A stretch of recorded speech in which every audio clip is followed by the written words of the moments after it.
Assalamualaikum teman-teman. Kali ini kami akan mempresentasikan tentang gelombang televisi. Bentuk gelombang televisi. Gelombang televisi adalah gelombang elektromagnetik kompleks.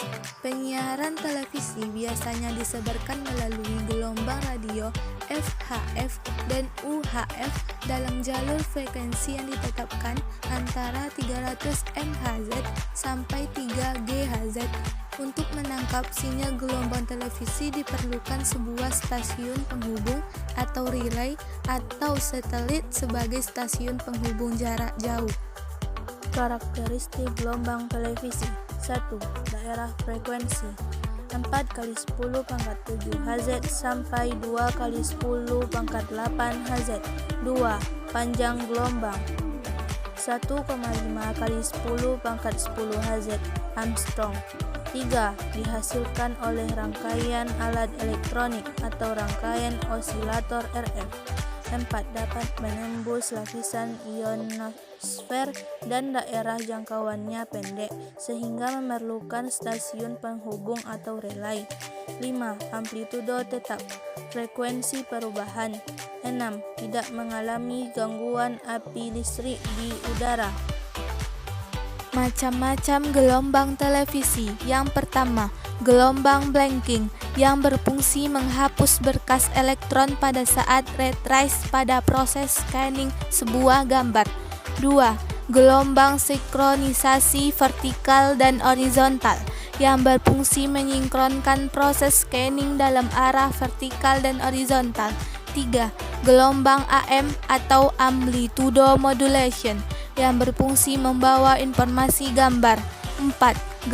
Gelombang FM atau frequency modulation yang berfungsi membawa informasi suara. Dampak penggunaan gelombang televisi. Dampak penggunaan gelombang televisi ada positif dan ada juga negatif. Yang positif adalah 1. Penayangan seketika. 2. Gabungan gambar, warna, dan suara. 3. Penentuan waktu penayangan mudah dan kontrol mudah. 4. UHF. Sedikit kemungkinan mengalami gangguan sehingga membuat siaran UHF lebih tajam dan jelas. 5. Tidak mengalami gangguan api listrik di udara. Yang negatif adalah 1. Frekuensi tinggi. 2. Relatif mahal. 3. Cepat lewat. 4. Jangkauan sempit sehingga butuh relay. Manfaat gelombang televisi.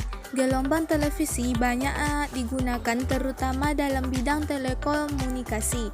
Gelombang ini diaplikasikan sebagai alat komunikasi, yakni sebagai pembawa informasi dari satu tempat ke tempat yang lain. Untuk komunikasi satelit, memanfaatkan sifat gelombang UHF dan VHF yang dapat menembus lapisan atmosfer atau ionosfer hingga dapat mencapai satelit. Cara pencegahan dampak negatif dari gelombang televisi. A. Menonton televisi dengan jarak ideal dengan menyesuaikan ukuran televisi dikalikan 5. Contoh, televisi Anda berukuran 32 inci kali 5 adalah 160 inci atau 4 meter. B. Televisi harus sejajar dengan mata dan menonton dengan posisi duduk agar mata tidak lelah. C. Membatasi waktu menonton. Beberapa penelitian menyebutkan bahwa waktu maksimal menonton televisi adalah 2-3 jam per hari. D. Atur cahaya dalam menonton televisi. Jangan terlalu gelap, jangan pula terlalu terang.